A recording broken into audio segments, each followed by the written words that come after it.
That's close enough. Who are you, and what do you want with me? Sorry about the gun. You just caught me off guard, that's all. We got off to a bad start. Let's say we start over with a friendly game of Caravan. You know how to play? Yeah. He doesn't look very tough, though. I hear he's afraid I'll shoot him down from one of the windows when I see him. And he's right. I'll have a much bigger problem once his friends show up. There's no way I could handle all of them in a gunfight. I'm gonna lay low for as long as I can, assuming the town doesn't throw me to the wolves. I've got no chance against the gang on my own. All I've got left on me are a handful of caps, but you get me out of this and I'll make sure the Crimson Caravan pays you back. You've got my word.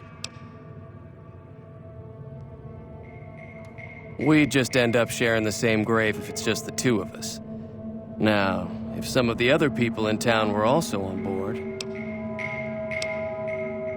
I was thinking of myself, actually. Who's gonna watch my back while I'm watching yours?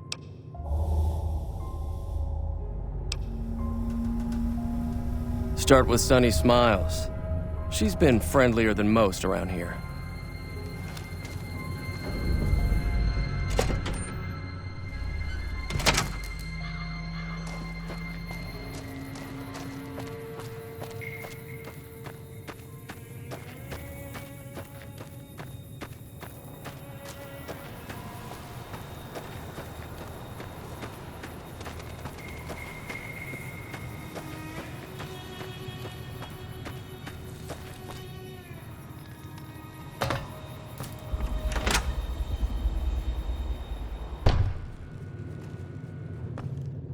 Hi there. Sticking around Good Springs for a while longer?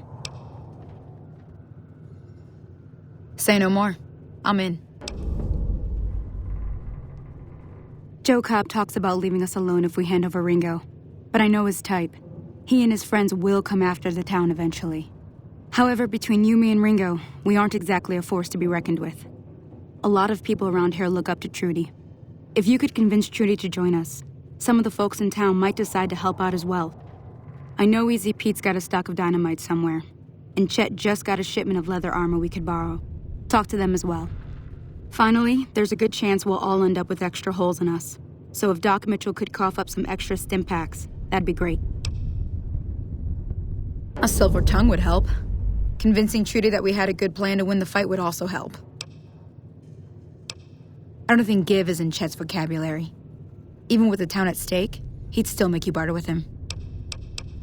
Easy Pete's pretty protective of his dynamite.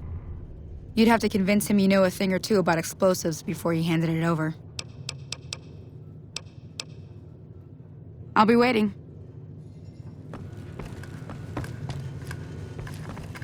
So you're planning on taking on Joe Cobb's gang. It's a big risk, but I suppose you have to do what you think is right.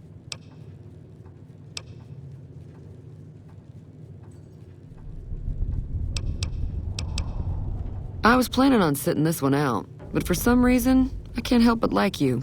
I'm with you. Let me have a word with a few other folks, and I'll see if I can't round up some more members for this militia you're creating. While everyone does own a gun, we could stand to be a little better equipped. The general store probably has what we need in stock. Be careful out there.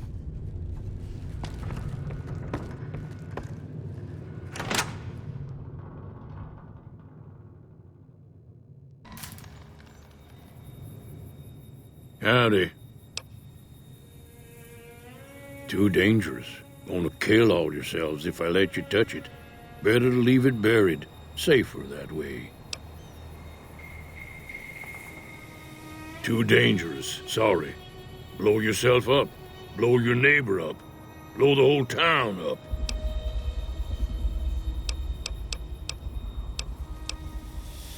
Yup.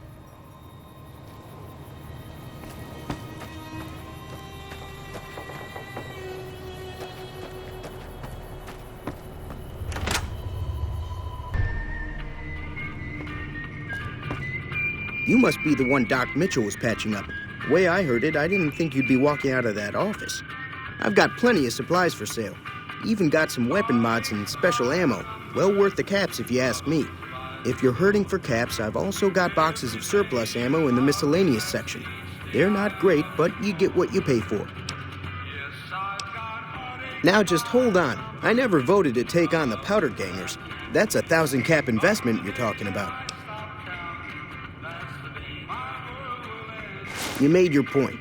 I can provide people with some leather armor and extra ammo. Sure hope it's worth it. And I'll be guarding the store while all this is going on. I have to put my business first. You understand. It's all about quantity over quality. Trouble is, you'll be cleaning and fixing your gun a lot more than usual when you use those kind of bullets.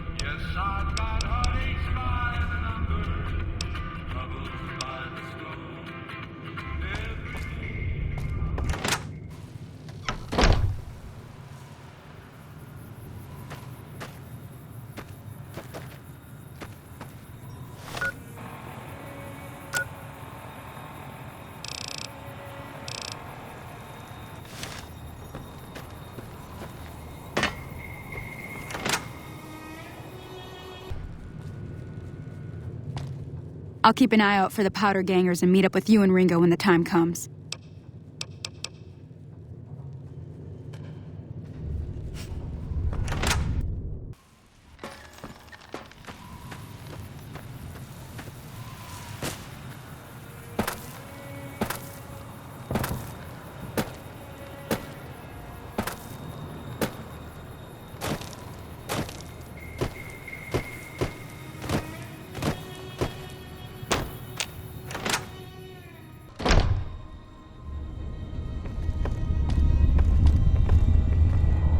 How are you holding up? Seems like wherever I go, it's always the same. Folks just never leave each other alone. Oh, I'm not much good in a fight with my bum leg. And my supplies are scarce, but I'll give you what I can spare.